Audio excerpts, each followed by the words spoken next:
हे hello guys, स्वागत है आपका टॉपर्स साइड में। दोस्तों आज के इस वीडियो में यार दोस्तों मैं आपको 3 मार्क्स वाले क्वेश्चंस एक्सप्लेन करूंगा। हाँ, क्वेश्चंस को तो मैं पढ़ूंगा भी, बताऊंगा भी और थोड़े बहुत मैं डिस्क्रिप्शन भी दे दूंगा, ताकि आप क्वेश्चन सुनने के बाद ये ना कहो कि यार सर आप तो बोल रहे हो जाओ पुरानी वीडियोस देख लो, उसमें सब बता रखा है, तो फिर आने का मतलब क्या हुआ। तो मैं यार थोड़ा बहुत आपको डिस्क्रिप्शन दे दूंगा ताकि आपके दिमाग में एक आइडिया बन जाए कि हमें लिखना क्या है एग्जाम में। ठीक है, तो बाकी अगर आपके पास टाइम होगा तो आप पूरी वीडियोस देखना, पूरी वीडियोस की प्लेलिस्ट या यूँ बोलो तो लिंक जो है मैं नीचे दे दूंगा। ठीक है, तो देखो ये जो 3 मार्क्स के क्वेश्चन है सीबीएसई में आ चुके हैं। ठीक, जो पहला क्वेश्चन ये पूछ रहा है कि describe the role played by the national rural employment guarantee act NREGA in improving the employment situation in India. ठीक है, तो देखो यार नरेगा का क्या रोल रहा, कैसे उसने जो है एम्प्लॉयमेंट को इम्प्रूव किया इंडिया में, इसके बारे में हमें लिखना है यार। तो देखो पहली चीज़ मैं आपको आपका थोड़ा दिमाग क्रिएट कर दूँ अपने लायक।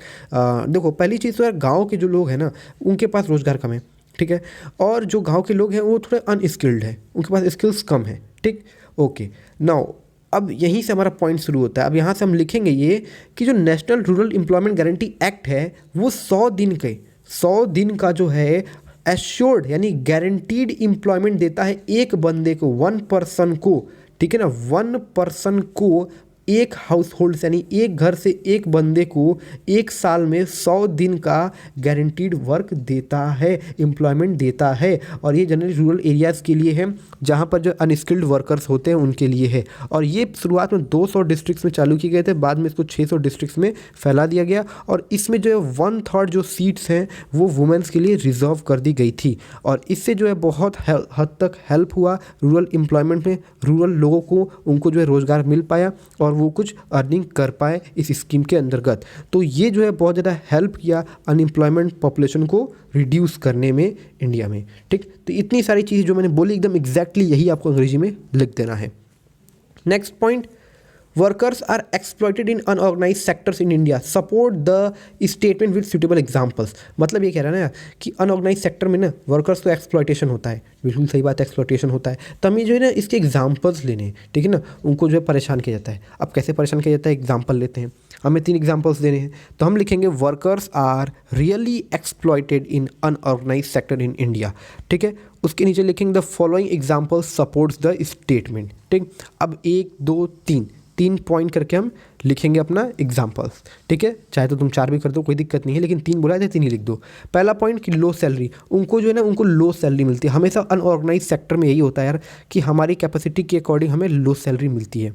ठीक है, क्योंकि वो थोड़ा सेफ नहीं रहता है। ठीक, और दूसरा पॉइंट कि यहाँ पर जो है ना लॉन्ग वर्किंग आवर्स रहता है। ठीक, और आप इसी में बढ़ा कर लिख सकते हो कि लॉन्ग वर्किंग आवर्स रहता है, और अगर हम लंबा चौड़ा और एडिशनल वर्क करते हैं तो उसके लिए हमें कुछ एडिशनल पैसे भी नहीं मिलते हैं। नो एडिशनल रिवेन्यूज़, कोई एडिशनल रिवेन्यू नहीं मिलता है। जैसे लेबर हो गया वो 9-10 घंटे काम करता है। ठीक है, और जनरली ऑफिस में जाओगे तो 7-8 घंटे काम करने होते हैं। ठीक है, तो लेबर ज़्यादा काम कर रहा है लेकिन पैसे भी उसको कम मिल रहे हैं। ठीक है, और टेम्प्रेरी जॉब होता है, कब जॉब छूट जाए कोई अता पता नहीं रहता है। तो और अगला पॉइंट आप लिख सकते हो। 3 पॉइंट बोला था, मैं और पॉइंट बता देता हूँ ताकि थोड़ा आपका आंसर लंबा हो जाए। उसी में आप 3 पॉइंट बनाकर लिख सकते हो कि कोई फैसिलिटी, कोई बेनिफिट नहीं मिलता है। ठीक है ना, कोई अच्छा वर्किंग इन्वायरमेंट नहीं मिलता है, कोई कॉफ़ी चाय एसी वैसी कुछ नहीं मिलता है एकदम, और ना कोई पीएफ वेफ कुछ नहीं मिलता है। ये सब चीज़ें मैंने आपको बता रखी है वीडियोज़ में, इतना आप लिख लोगे। ठीक, नाउ अब आता है why does disguised unemployment not help to enhance the productivity of the country. अब ये बहुत ही सिंपल क्वेश्चन है। तो देखो यार इसमें हमें करना क्या है, क्या लिखें आखिर में। ये क्वेश्चन बहुत अच्छा आ गया है, अब ये 3 नंबर में हम क्या एक्सप्लेन करें। तो देखो हमें इसको लंबा चौड़ा एक्सप्लेन करना पड़ेगा। ये चीज़ मैं आपको बता देता हूँ, उसमें हम लिखेंगे क्या। ठीक है, क्योंकि ये चीज़ मैंने आपको नहीं बताई है, बुक में कुछ और है और यहाँ पर हमें कुछ और आंसर खुद से लिखना पड़ेगा लंबा चौड़ा। तो देखो यार हम इसमें लिखेंगे कि जो डिस्गाइज अनएम्प्लॉयमेंट है वो हमें प्रोडक्टिविटी इन्हेंस करने में हेल्प नहीं करता। क्यों नहीं करता है, क्यों?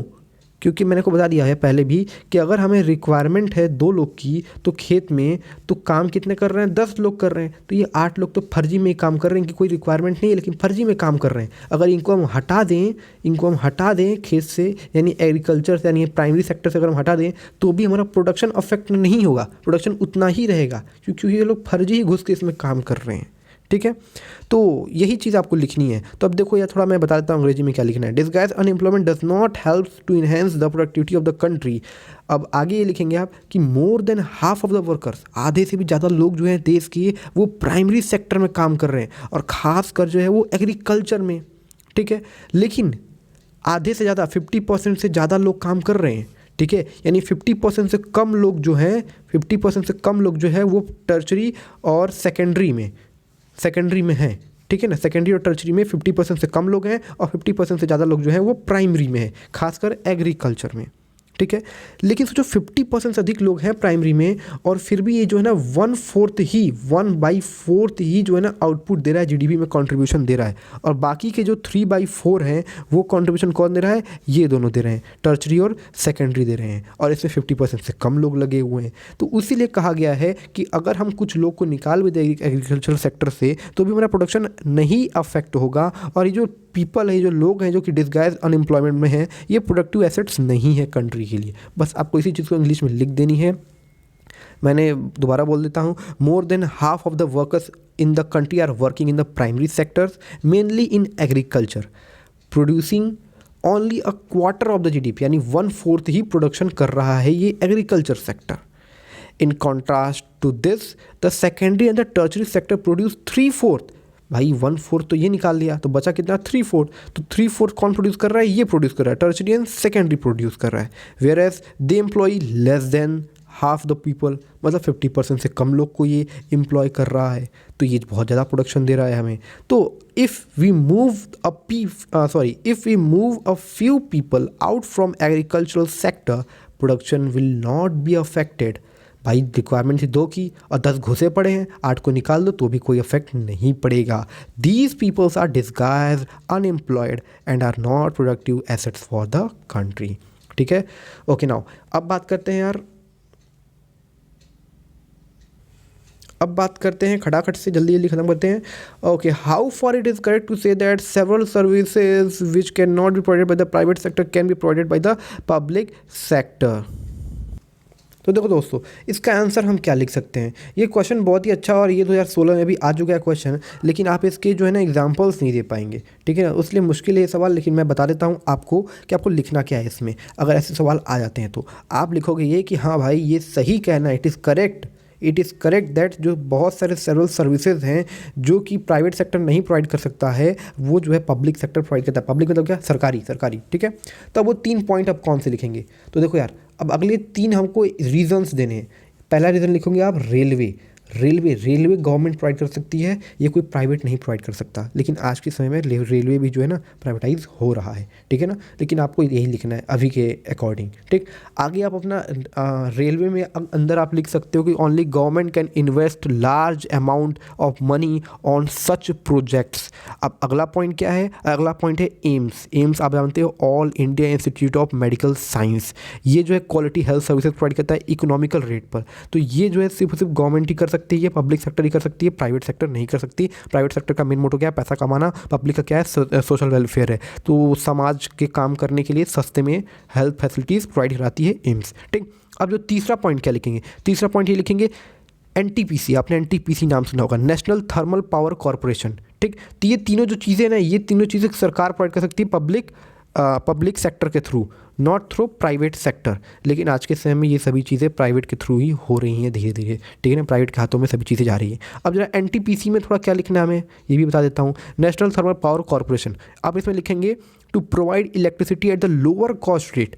पहले इलेक्ट्रिसिटी बहुत लो कॉस्ट पे प्रोवाइड होती थी और लोग बहुत 100 वॉट वाले बल्ब जलाते थे, तब भी बहुत कम कॉस्ट आता था। और आज तो यार 10 वॉट के भी बल्ब जलाने पे इतनी लंबी लंबी बिल आती हैं कि लोग परेशान हो जाते हैं, ठीक है। तो आप लिखोगे to provide electricity at the lower cost rate was main objective the government का ऑब्जेक्टिव क्या है भाई, सर्विस प्रोवाइड करना, पैसा कमाना नहीं है।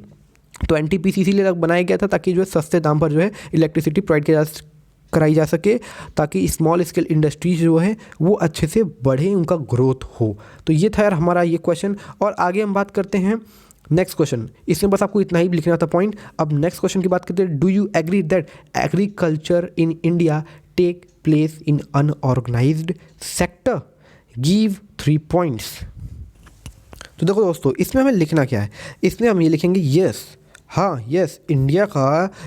Indian agriculture is mostly concentrated in unorganized sector. Unorganize sector में। क्यों? क्योंकि 3 पॉइंट्स अब हमें लिखने हैं। अब वो 3 पॉइंट्स क्या क्या हैं अब ये लिखना पड़ेगा। देखो जो फार्मर्स है वो जनरली जो है ना वो सिर्फ हार्वेस्टिंग और शोइंग पीरियड में ही जो है एम्प्लॉयड रहते हैं, रेस्ट ऑफ द टाइम वो अनएम्प्लॉयड रहते हैं। तो इनके पास अंडर एम्प्लॉयमेंट की सिचुएशन हो जाती है, ठीक है, जो कि इसी वजह से हम इसको अनऑर्गेनाइज कहेंगे। एक और पॉइंट हम क्या दे सकते हैं, एक और पॉइंट ये देंगे कि जो एग्रीकल्चर इंडिया में से बहुत सारे प्रॉब्लम्स हैं डिस्गाइज्ड अनएम्प्लॉयमेंट के, मतलब बहुत ज़्यादा लोग काम कर रहे हैं जितना रिक्वायर्ड है उससे ज़्यादा। सो यहाँ पर जो है एग्रीकल्चर जो क्या है वो अनऑर्गेनाइज्ड है, ठीक है, ये अनऑर्गेनाइज कहलाएगा। एक और पॉइंट क्या दे सकते हैं हम, तीसरा पॉइंट ये है कि जो ज़्यादातर फार्मर्स हैं वो मनी लेंडर्स पर डिपेंडेंट हैं, रिच फार्मर्स पर डिपेंडेंट हैं और रिलेटिव्स पर डिपेंडेंट हैं लोन्स के लिए इंस्टीड ऑफ बैंक, यानी बैंक की बजाय।